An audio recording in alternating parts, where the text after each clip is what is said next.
5ই November 2024। সূর্য উঠতে তখনও বেশ কিছুক্ষণ দেরি আছে। এমন সময় বারাণসী পুলিশ স্টেশনে এলো একটা অপ্রত্যাশিত ফোন কল। উল্টো দিক থেকে ভয়ে কুঁকড়ে যাওয়া একটা গলায় এক পরিচারিকা পুলিশকে বললেন তিনি যে বাড়িতে কাজ করেন সেই বাড়িতে খুন হয়েছে। বাড়ির সদস্যদের রাত্রিবেলা কেউ গুলি করে খুন করেছে। পরিচারিকার এই বক্তব্য শুনে চমকে ওঠে বারাণসী পুলিশ। এর ঠিক কিছুক্ষণের মধ্যেই বারাণসী পুলিশের একটা টিম ভাদোনি এলাকার ওই বাড়িতে উপস্থিত হয়। বাড়ির বাইরে তখন লোকজন ভিড় জমিয়ে ফেলেছে। গেটের বাইরেই একেবারে বিধ্বস্ত অবস্থায় বসে রয়েছে ওই পরিচারিকা। বাড়িটা ছিল এলাকার সব থেকে ধনী এবং প্রভাবশালী ব্যবসায়ী রাজেন্দ্র গুপ্তার বাড়ি। পরিস্থিতির গুরুত্ব বুঝে সাবধানে দরজা ঠেলে বাড়ির ভিতরে প্রবেশ করলেন পুলিশ অফিসাররা। কিন্তু ভিতরে তাদের জন্য অপেক্ষা করছিল এমন কিছু যা শুধু সাধারণ মানুষ নয়, ছিল পুলিশেরও ধারণার বাইরে। নমস্কার, আমি সুজয় নীল। এতদিন ধরে আপনারা আমার চ্যানেলে অনেক মার্ডার মিস্ট্রি দেখেছেন, কিন্তু আজ যে গল্পটা আমি আপনাদের বলতে চলেছি সেটা থ্রিলার সিনেমার চিত্রনাট্যের চেয়েও বেশি ভয়ানক, বেশি নির্মম। বারাণসীর এই হত্যাকাণ্ডের প্রতিটি মোড়ে লুকিয়ে রয়েছে পারিবারিক হিংসা, বিশ্বাসঘাতকতা আর বহু বছরের জমে থাকা প্রতিশোধের আগুন। হয়তো এখন আপনাদের সবার মনে হচ্ছে এটা একটা সিঙ্গেল মার্ডার কেস, কিন্তু না, এই পুরো মার্ডার মিস্ট্রির সঙ্গে জড়িয়ে রয়েছে দুটো পুরনো মাস মার্ডারের ঘটনা। 1997, 1999 এবং 2024।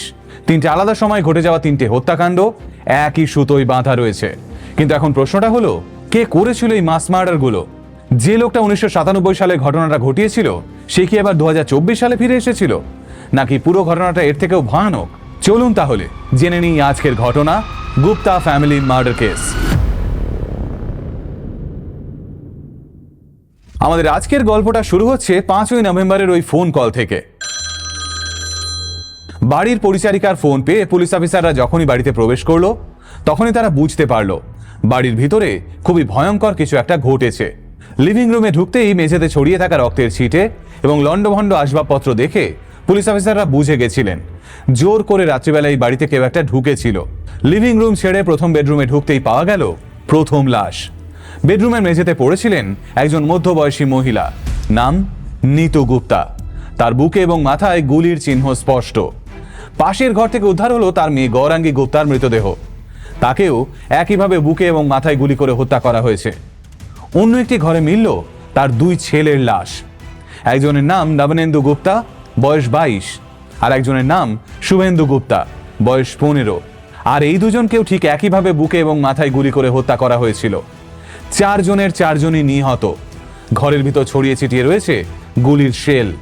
প্রাথমিকভাবে পুলিশ মনে করেছিল এটা হয়তো কোনো একটা ডাকাতির মামলা হবে, কিন্তু আলমারি খুলেই পুলিশ বুঝলো এটা কোনো ডাকাতির মামলাই নয়, কারণ যে বাজারা এই খুনগুলো করেছিল তারা কেউ আলমারিতে হাতই দেয়নি। তাহলে কি এটা কোনো টার্গেটেড মাস মার্ডারের কেস? যদি মাস মার্ডারের ঘটনাই হয় তাহলে এর মোটিভ কি? পুলিশ যখন এইসব প্রশ্নের উত্তর খুঁজছে তখনই তাদের সামনে এলো একটা বিশাল বড় ইনফরমেশন। পুলিশ জানলো এই বাড়িতে আরো একজন থাকতেন, বাড়ির কর্তা রাজেন্দ্র গুপ্তা। তিনি পেশায় একজন ব্যবসায়ী, কিন্তু তিনি কোথায়? তিনি কি নিজেও মারা গিয়েছেন, নাকি সবাইকে খুন করে কোথাও গা ঢাকা দিয়েছেন? বাড়ির প্রতিটি ঘর, বাগান, গ্যারেজ সব জায়গা তন্ন তন্ন করে খুঁজে ফেলা হলো, কিন্তু রাজেন্দ্র গুপ্তার মৃতদেহ তো দূর, কোথাও তার কোনো চিহ্নই পাওয়া গেল না। এতে পুলিশের মনে সন্দেহটা আরো জোরদার হলো। পুলিশ মনে করলো হয়তো রাজেন্দ্র গুপ্তাই এই পুরো ঘটনার আসল কালপ্রিট। শুরু হলো প্রতিবেশীদের জিজ্ঞাসাবাদের পর্ব, আর সেখান থেকেই পুলিশের হাতে এলো এই মামলার প্রথম ব্রেক থ্রু। পুলিশ জানতে পারলো এই একটা বাড়ি নয়, ব্যবসায়ী রাজেন্দ্র গুপ্তার পুরো উত্তরপ্রদেশ জুড়ে বিভিন্ন এলাকায় একাধিক বাড়ি রয়েছে। প্রতিবেশীরাও চাপা গলায় বলতে শুরু করলেন রাজেন্দ্র গুপ্তা নাকি মোটেও খুব একটা ভালো মানুষ ছিলেন না। মদের ব্যবসার সঙ্গে যুক্ত থাকার কারণে নাকি এলাকার গুন্ডা বদমাশদের সঙ্গে ভালো ওঠা বসা ছিল। পাশাপাশি তিনি ছিলেন একটা কনস্ট্রাকশন কোম্পানিরও মালিক। ফলে জমি দখল এবং প্রমোটিং লাইনের রেশারেশির কারণে রাজেন্দ্র গুপ্তার শত্রুর সংখ্যাও নেহাত কম ছিল না। প্রতিবেশীরা আরও বললেন প্রচুর টাকার মালিক হওয়া সত্ত্বেও স্ত্রীর সঙ্গে তিনি খুবই খারাপ ব্যবহার করতেন।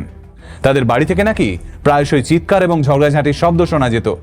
শুধু স্ত্রী নয়, সন্তানদের সঙ্গেও তার খুব একটা ভালো সম্পর্ক ছিল না। পুলিশ বুঝতে পারল তিনি এমন একজন মানুষ ছিলেন যিনি সবাইকে নিজের নিয়ন্ত্রণে রাখতে চাইতেন। এইসব কথাবার্তা শোনার পরেই পুলিশের সন্দেহ আরো জোরালো হতে শুরু করলো।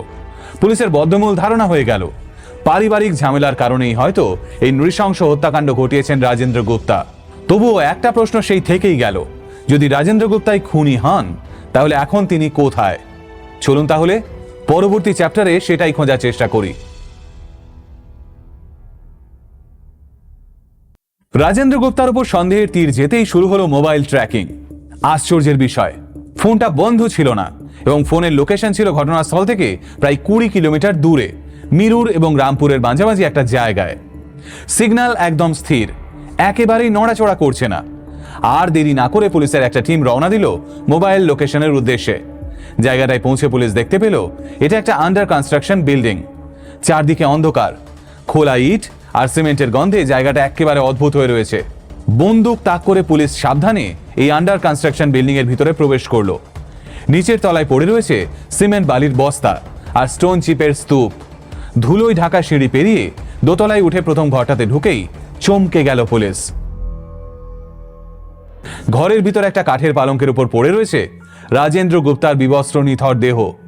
তাকেও হত্যা করা হয়েছে ঠিক একইভাবে, মাথায় এবং বুকে সেম জায়গায় গুলি করে। রাজেন্দ্র গুপ্তার লাশ উদ্ধার করার পর রীতিমতো হতভম্ব অবস্থা হয়ে গেল পুলিশের। এতক্ষণ যে রাজেন্দ্র গুপ্তাকে তারা মূল হত্যাকারী ভেবে বসেছিল, তিনি নিজেই খুন হয়েছেন একই কায়দায়। হঠাৎ করে যেন মাথায় আকাশ ভেঙে পড়ল পুলিশের, কারণ এবার প্রশ্নটা আরো জটিল। রাজেন্দ্র যদি খুনি না হন তাহলে আসল খুনি কে, আর কেনই বা একসাথেই পুরো পরিবারকে খুন করা হলো? পুরো কেসটাকে আবারও নতুন করে সাজানো শুরু করলো পুলিশ, কারণ এটা এখন আর 4টে খুনের মামলা নয়, এখানে খুন হয়েছে 5 জন। কিন্তু কেন হঠাৎ এরকম নৃশংসভাবে 5 জনকে হত্যা করলো কেউ? এই মাস মার্ডারের পিছনে মোটিভটাই বা কি ছিল? চলুন এবার সেটাই জানার চেষ্টা করি। গুপ্তা ফ্যামিলি সম্পর্কে আরো বিস্তারিত জানতে পুলিশ এবার রাজেন্দ্র গুপ্তার মায়ের সঙ্গে কথা বলার সিদ্ধান্ত নিল। রাজেন্দ্র বাবুর মা এই একই বাড়িতে তাদের সঙ্গে থাকতেন না, তিনি থাকতেন একটা আলাদা বাড়িতে। পুলিশ যখন তার বাড়িতে পৌঁছলো, তিনি নিজের পুরো পরিবারের শোকে রীতিমতো পাথর হয়ে গেছেন। তবে তার মধ্যেও পুলিশ বুঝলো এই মহিলা অনেক কিছু জানেন, কিন্তু বলতে চাইছেন না। পুলিশদের দেখে ওই বৃদ্ধা যেন আরো নিজেকে গুটিয়ে ফেললেন। তার চোখের ভয়, কাঁপা কাঁপা হাত আর কথাবার্তার ভঙ্গি পুলিশকে স্পষ্ট ইঙ্গিত দিচ্ছিল এখানে কিছু একটা গন্ডগোল তো আছে। বৃদ্ধার ওই অবস্থা দেখে একজন মহিলা অফিসার শান্ত গলায় তাকে জিজ্ঞেস করলেন, আপনি কি কিছু জানেন? রাজেন্দ্রর কি কোনো শত্রু ছিল? পুলিশের প্রশ্নের পরেও প্রথমে মাথা নিচু করেই বসে রইলেন রাজেন্দ্রর মা। কিছুক্ষণ পর মাথা তুলে চোখের জল মুছে তিনি পুলিশদের বললেন, আসল খুনি কে আমি জানি। পুলিশের অনুমতি নিয়ে এবার তিনি বলতে শুরু করলেন। আজ থেকে প্রায় 28 বছর আগের ঘটনা, 1997 সাল। এই বছরই বারাণসীর গুপ্তা পরিবারে ঘটেছিল প্রথম খুনের ঘটনা, আর এই খুনটা করেছিলেন খোদ রাজেন্দ্র গুপ্তা। রাজেন্দ্র গুপ্তার বাবা লক্ষ্মীনারায়ণ গুপ্তা গোটা উত্তরপ্রদেশ জুড়ে একটা বিশাল মদের ব্যবসা চালাতেন। পাশাপাশি তার একটা বিরাট বড় কনস্ট্রাকশন কোম্পানিও ছিল। একটা বিশাল বড় পারিবারিক সাম্রাজ্য ছিল গুপ্তা ফ্যামিলির হাতে, যা তার বাবা 2 ছেলে রাজেন্দ্র এবং কৃষ্ণ গুপ্তাকে দিয়ে যেতে চেয়েছিলেন। তবে রাজেন্দ্র গুপ্তা এই ব্যবসা চালানোর যোগ্য মানুষ ছিলেন না। প্রথম থেকেই তিনি ছিলেন অত্যন্ত বদমেজাজি। যে কোনো ছোটখাটো ভুলভ্রান্তি হলেই তিনি রেগে যেতেন এবং শ্রমিক ও সহকর্মীদের উপর চিৎকার করতেন। তার বাবা লক্ষ্মীনারায়ণ গুপ্তা বহুবার তাকে বোঝানোর চেষ্টা করেছিলেন। রাজেন্দ্রকে তিনি বলতেন, নিজেকে নিয়ন্ত্রণ করো, ভেবে কথা বলো, না হলে সমস্যা বাড়বে। কিন্তু রাজেন্দ্র মনে করতেন বাবা তাকে অপমান করছেন, দোষ দিচ্ছেন। তিনি আসলে কোনোদিন বুঝতেই পারেননি তার বাবা অ্যাকচুয়ালি তাকেই ঠিক রাস্তায় আনতে চেয়েছিলেন। অন্যদিকে তার ছোট ভাই কৃষ্ণ গুপ্তা ছিলেন পুরোপুরি অন্যরকম স্বভাবের মানুষ। শান্ত ভদ্র এই মানুষটা সবসময় ঠান্ডা মাথায় একটা সমস্যার সমাধান করার পথ খুঁজতেন। শ্রমিক হোক বা বিশ্বস্ত ক্লায়েন্ট, কারো সঙ্গেই তিনি খারাপ ব্যবহার করতেন না। তার আন্ডারে গুপ্তা পরিবারের ব্যবসাও দ্রুত গতিতে এগোতে শুরু করলো। সময়ের সাথে সাথেই লক্ষ্মীনারায়ণ বুঝতে পারলেন রাজেন্দ্র শুধু নিজের উপরেই নিয়ন্ত্রণ হারিয়ে ফেলছে না, তার কারণে গুপ্তা পরিবারের ব্যবসাও বিপদে পড়ছে। তাই তিনি ধীরে ধীরে ব্যবসার গুরুত্বপূর্ণ কাজগুলো কৃষ্ণের হাতে তুলে দিতে শুরু করলেন। পারিবারিক ব্যবসার ভবিষ্যৎ নিরাপদ রাখতে এটা খুব দরকার হয়ে পড়েছিল। কিন্তু রাজেন্দ্রের কাছে এটা ছিল সবথেকে বড় অপমান। ফলে বাড়িতে শুরু হলো সমস্যা। শুধু বাবার সঙ্গেই নয়, কৃষ্ণের সঙ্গেও ঝগড়া ঝামেলায় জড়িয়ে পড়তে শুরু করলেন রাজেন্দ্র গুপ্তা। ভেঙে যেতে শুরু করলো গুপ্তা পরিবারের বাঁধন। পরিবারের পাশাপাশি স্ত্রীর সঙ্গেও সম্পর্ক খারাপ করে ফেললেন রাজেন্দ্র গুপ্তা। নিজের রাগ এবং অভিমানের বশে সব কিছু শেষ করে ফেললেন রাজেন্দ্র গুপ্তা। এইরকমই একটা অদ্ভুত পরিস্থিতির মাঝেই লক্ষ্মীনারায়ণ গুপ্তা একদিন খবর পেলেন রাজেন্দ্রার স্ত্রী গর্ভবতী। কয়েক মাসের জন্য হলেও এই খবরটা তাকে সমস্ত দুশ্চিন্তা থেকে মুক্ত করে দিয়েছিল। বাড়িতে নতুন প্রাণের আগমনের অপেক্ষায় তিনি আবার নতুন করে বেঁচে উঠেছিলেন। কিন্তু সেই সুখও খুব একটা বেশি দিন টিকল না গুপ্তা পরিবারের কপালে। মাস কয়েকের মধ্যেই খবর এলো রাজেন্দ্রের স্ত্রী হঠাৎ করে মারা গেছেন। মৃত্যুটা ছিল অস্বাভাবিক, অনেকেই অনেক রকম সন্দেহ করেছিল, কিন্তু রাজেন্দ্র গুপ্তার চাপে পড়ে শেষ পর্যন্ত মামলা বন্ধ করে দিতে বাধ্য হয়েছিল পুলিশ। লক্ষ্মীনারায়ণ গুপ্তাও ছেলের বিরুদ্ধে কিছু বলতে পারেননি, কিন্তু তিনি নিজে ভিতরে ভিতরে সত্যিটা জানতেন। প্রমাণ ছিল না, কিন্তু তিনি শিওর ছিলেন তার পুত্রবধূর হত্যার পিছনে তার বড় ছেলে রাজেন্দ্রেরই হাত ছিল। এই ঘটনা ঘটার পর একটা বড় সিদ্ধান্ত নেন লক্ষ্মীনারায়ণ গুপ্তা। তিনি বুঝে যান যদি এই ব্যবসা রাজেন্দ্রের হাতে যায় তাহলে সব শেষ। তাই তিনি আস্তে আস্তে পুরো ব্যবসাটার দায়িত্বই তার ছোট ছেলে কৃষ্ণা গুপ্তার হাতে তুলে দিতে শুরু করলেন। বয়স বাড়ার সঙ্গে সঙ্গে তার শরীরও দুর্বল হতে শুরু করলো এবং তিনি নিজেও ব্যবসা থেকে সরে এলেন। বাবা ব্যবসা থেকে সরে আসার পর পুরো ব্যবসার দায়িত্ব নিলেন কৃষ্ণা গুপ্তা। অন্যদিকে রাজেন্দ্র গুপ্তা বুঝতে পারলেন তার হাত থেকে ব্যবসার সমস্ত দায়ভার ছিনিয়ে নেওয়া হয়েছে এবং সরাসরি ব্যবসার মালিক হয়ে বসেছে তার ছোট ভাই। রাগে অপমানে অন্ধ হয়ে রাজেন্দ্র গুপ্তা হঠাৎ করে এমন একটা সিদ্ধান্ত নিলেন যা পুরো গুপ্তা পরিবারকে এক মুহূর্তে ছিন্ন বিচ্ছিন্ন করে দিল। 1997 সালের 5ই নভেম্বর রাজেন্দ্র গুপ্তা দরজা ভেঙে ঢুকে পড়লেন কৃষ্ণের বাড়িতে। কৃষ্ণা সেই সময় লিভিং রুমে বসে পরিবারের সঙ্গে সময় কাটাচ্ছিলেন। তখনই হঠাৎ রাজেন্দ্রকে দেখে কৃষ্ণা গুপ্তার পুরো পরিবার অবাক হয়ে গেল, কারণ রাজেন্দ্র কোনো কারণ ছাড়া কৃষ্ণা গুপ্তার বাড়িতে আসবেন না। কৃষ্ণা ভাবলেন হয়তো পারিবারিক বা ব্যবসা সংক্রান্ত কোনো কথা বলতে রাজেন্দ্র সেদিন তার বাড়িতে এসেছিল, কিন্তু কৃষ্ণা ঘুণাক্ষরেও টের পাননি। রাজেন্দ্র সেদিন এসেছিলেন কৃষ্ণাকে হত্যা করার টার্গেট নিয়ে। এক মুহূর্তও সময় নষ্ট না করে রাজেন্দ্র বন্দুক বের করে এলো পাথাড়ি গুলি চালাতে শুরু করেন। প্রথম গুলিটা গিয়ে লাগে কৃষ্ণা গুপ্তার মাথায়, দ্বিতীয়টা লাগে তার স্ত্রীর মাথায়। তারপর তিনি আরো দুটো গুলি চালান, একটা কৃষ্ণা গুপ্তার বুকে আর একটা তার স্ত্রীর বুকে। গুলির আঘাতে তারা দুজনেই সেখানে লুটিয়ে পড়েন।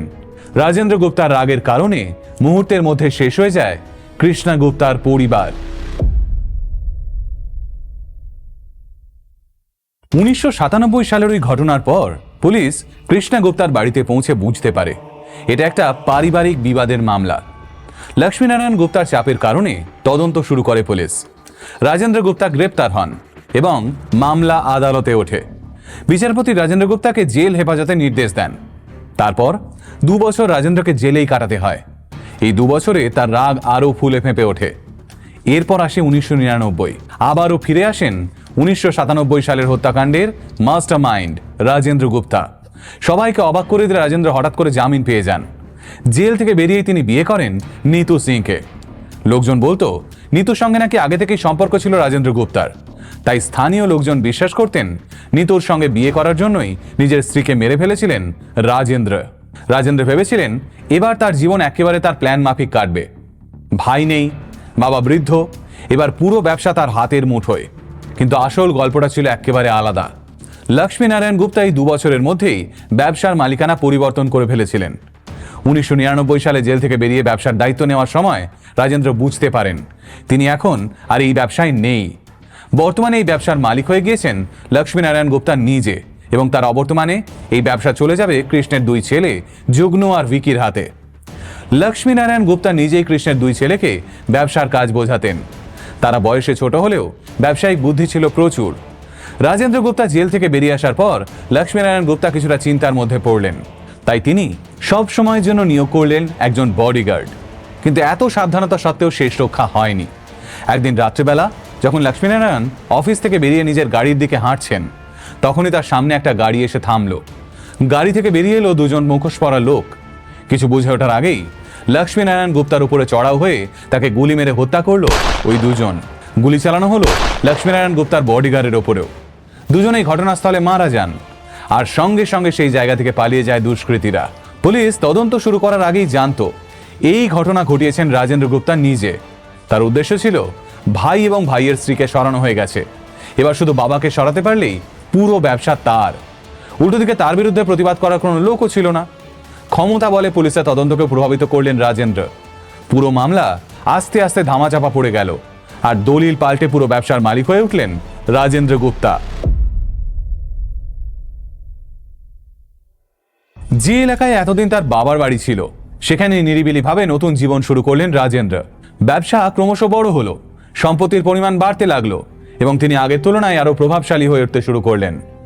2 ছেলে, 1 মেয়ে এবং স্ত্রীকে নিয়ে ভালোভাবেই জীবন কাটতে শুরু করলো রাজেন্দ্র গুপ্তার। কিন্তু বাবা এবং ভাইয়ের মৃত্যুর পর পুরো পরিবারের বোঝা রাজেন্দ্রের উপরে এসে পড়ল। তবে এত ঘটনা ঘটার পরেও চুপ করে বসেছিলেন রাজেন্দ্রের মা। তিনি একদিন রাজেন্দ্রকে ডেকে বললেন, যা হওয়ার হয়ে গেছে, এখন তোকেই তোর ভাইয়ের 3 সন্তানের দেখভাল করতে হবে। কৃষ্ণা গুপ্তার 2 ছেলে যুগ্ন, ভিকি এবং মেয়ে ডলি তখনও ছোট। রাজেন্দ্র এতে খুব একটা আপত্তি জানাননি।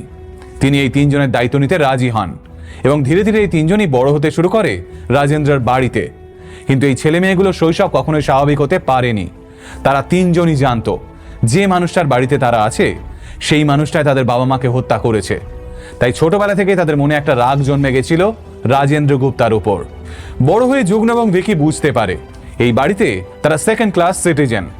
রাজেন্দ্র নিজের ছেলে মেয়েদের প্রতি যেরকম আচরণ করেন সেই রকম আচরণটা যুগ্ন ও ভিকির ক্ষেত্রে করেন না। তাদের সঙ্গে অনেকটা বাড়ির কাজের লোকের মতো আচরণ করা হতো। উৎসব বা পারিবারিক অনুষ্ঠানে তাদেরকে মিশতে দেওয়া হতো না। ধীরে ধীরে এই 3 জন বুঝতে পারে এই পরিবেশে থাকলে তাদের ভবিষ্যৎ পাল্টাবে না। যুগ্ন এবং ভিকি সিদ্ধান্ত নেয় এই পরিবেশ থেকে তারা বেরোবে। পড়াশোনা এবং কাজের দিকে মনোযোগ দেয় তারা দুজনে।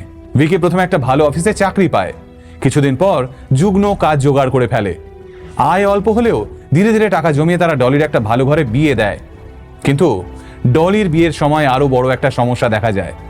ডলির বিয়েতে রাজেন্দ্র আসেন, কিন্তু তিনি বিয়েতে কোনো সাহায্য করেননি, বরং অনুষ্ঠানের মাঝেই নানান ছোটখাটো বিষয় নিয়ে তিনি সমস্যা তৈরি করতে শুরু করেন। আর সেই দিনই যুগ্ন ও ভিকির মধ্যে থাকা এই ছাইচাপা আগুনটা নতুন করে জেগে ওঠে। তারা সিদ্ধান্ত নেয় এবারে তারা নিজেদের বদলা নেবে। বছরের পর বছর ধরে জমে থাকা সমস্ত রাগ ভিকির কাছে রীতিমতো অসহ্য হয়ে উঠতে শুরু করেছিল। ভিকি এবং যুগ্ন দুজনেই দিল্লিতে চাকরি করতেন। তাদের একটা পার্মানেন্ট চাকরি ছিল, মোটামুটি একটা আয়ও ছিল, কিন্তু তাদের মনে শান্তি ছিল না। 2024 সালের 10ই অক্টোবর যুগ্ন ও ভিকি উত্তরপ্রদেশের বারাণসীতে তাদের পৈতৃক বাড়িতে ফিরে আসে। তারপর তারা রাজেন্দ্র গুপ্তার বাড়িতেও যায় এবং সেখানে গিয়ে পারিবারিক সম্পত্তিতে নিজেদের ভাগ চায়। কিন্তু কথা বলার পরিবর্তে রাজেন্দ্র তাদের উপর চিৎকার করে এবং অপমান করে তাদের বাড়ি থেকে বের করে দেয়।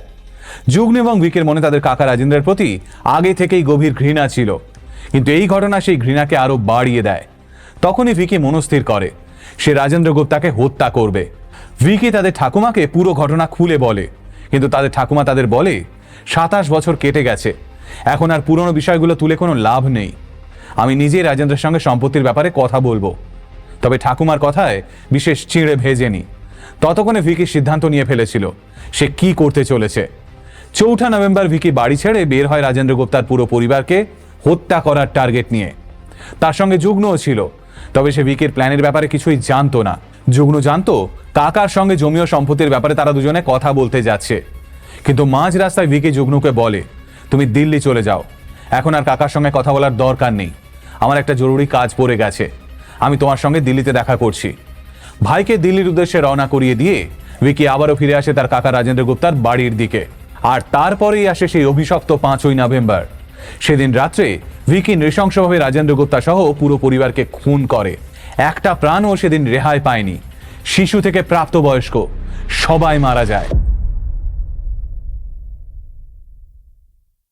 ঠাকুমার সঙ্গে কথাবার্তা বলার পর পুলিশ প্রথমে আটক করে যুগ্নকে। পুলিশের জিজ্ঞাসাবাদের সময় যুগ্ন জানায় সে কিছুই জানে না। প্রাথমিকভাবে প্রমাণের অভাবে পুলিশ তাকে ছেড়ে দিতে বাধ্য হয়, কিন্তু তার উপর কড়া নজর রাখে পুলিশ অফিসাররা। অন্যদিকে ভিকির খোঁজ দেওয়ার জন্য গোটা দিল্লিতে 3 লক্ষ টাকা পুরস্কার দেওয়ার ঘোষণা করা হয়। এরপর 2025 সালের 6 ফেব্রুয়ারি পুলিশের গোপন সূত্রে খবর আসে ভিকি বারাণসীর সির গোবর্ধন এলাকায় আসছে তার ভাইয়ের সঙ্গে দেখা করতে। পুলিশ আর দেরি করেনি, তারা সরাসরি যুগ্নর পিছু নিতে শুরু করে এবং তারপর একসঙ্গে দুজনকে হাতে নাতে ধরা হয়। পুলিশ যখন ভিকি আর যুগ্নকে ধরে তখন প্রথমে পুলিশ ভাবতেই পারেনি এই ছেলে দুটো এত ঠান্ডা মাথায় 5 জন মানুষকে শেষ করে দিতে পারে। কিন্তু জিজ্ঞাসাবাদের ঘরে বসে দুজনে নিঃসংকোচে বলে দিল, হ্যাঁ আমরাই করেছি, প্রতিশোধের জন্য। আমাদের বাবা মাকে খুন করেছিল ওরা, আমাদের সাথে চাকরের মতো ব্যবহার করতো ওর ছেলে মেয়েরা, তাই কাউকেই ছাড়িনি। কিন্তু এত বড় একটা প্ল্যানিং ভিকি করলই বা কিভাবে? জিজ্ঞাসাবাদের সময় বারাণসী পুলিশ কমিশনার মোহিত আগরওয়াল জানতে পারেন ভিকি এই হত্যার পরিকল্পনা নাকি প্রায় 1 বছর আগে থেকে করছিল। তার জন্য একাধিক এক্সপার্ট পরামর্শ নিয়েছিল সে। জেনেছিল কোন পরিস্থিতিতে কিভাবে খুন করলে তার কি ধরনের সাজা হতে পারে। ফলে মানসিকভাবেও সে ছিল পুরোপুরি প্রস্তুত। পাশাপাশি এই দুজনেই চাকরি করতো আইটি কোম্পানিতে। ফলে ইনফরমেশন টেকনোলজি, সার্ভাইলেন্স এবং ট্রেসিং সবকিছুই ছিল তাদের বাঁ হাতের খেলা। তারা এমন একটা কমিউনিকেশন সিস্টেম ব্যবহার করেছিল যেটাকে সহজে ট্র্যাক করা যায় না। এই সিস্টেম ব্যবহার করে তারা 3 মাস পুলিশের চোখের সামনে থেকেও রীতিমতো অদৃশ্য হয়ে ঘুরে বেড়াচ্ছিল। Fake ID, fake Gmail account, ভুয়ো সিম কার্ড সবকিছুই ছিল তাদের হাতে। ফলে তারা দুজনে রীতিমতো একটা ভার্চুয়াল দুনিয়ায় একে অপরের সঙ্গে কানেক্টেড ছিল। আর এই পুরো সময়কালে যুগ্নর কাজ ছিল ভাইকে টাকা পাঠানো। এই মামলা নিয়ে আদালতে এখনো বিচার চলছে। তবে পুলিশ কমিশনার মোহিত আগরওয়াল বলেছেন এই মামলার বিচার অবশ্যই হবে। ভিকির বিরুদ্ধে পুলিশের হাতে যথেষ্ট প্রমাণ রয়েছে এবং এই প্রমাণ দেখালে তার শাস্তিও অবশ্যম্ভাবী। কিন্তু ন্যায় বিচার পেলেও গুপ্তা পরিবার কি আর আগের জায়গায় ফিরে যেতে পারবে? না। এই পৃথিবীতে কিছু ক্ষত এমন তৈরি হয় যেগুলো কখনোই আর সেরে ওঠে না। রাজেন্দ্র গুপ্তা একদিন হিংসার বশে শেষ করে দিয়েছিলেন নিজের ভাইয়ের পরিবারকে। আর একটা সময় করা সেই পাপের ফলই আজ ভোগ করতে হলো রাজেন্দ্র গুপ্তার পুরো পরিবারকে। রাজেন্দ্র গুপ্তার হিংসার কারণে শেষ হয়ে গেল গোটা পরিবার। বেঘরে প্রাণ হারালো তার স্ত্রী, ছেলে মেয়ে। অন্যদিকে ভিকি যুগ্নর প্রতিশোধের আগুন শেষ করে দিল তাদের নিজেদের জীবনও। তাই আজ একটা কথা বলেই এই ভিডিওটা শেষ করতে চাই। জীবনে রাগ থাকবে, ব্যথাও থাকবে, অবিচারও থাকবে, কিন্তু রাগ যদি কোনোদিন প্রতিশোধের রূপ নিয়ে নেয় তাহলে এক মুহূর্তের মধ্যেই শেষ হয়ে যায় একটা গোটা পরিবার। তাহলে আজ এ পর্যন্তই থাক। আবারও দেখা হবে নতুন কোনো গল্প নিয়ে। ততদিন ভালো থাকবেন, সুস্থ থাকবেন। নমস্কার।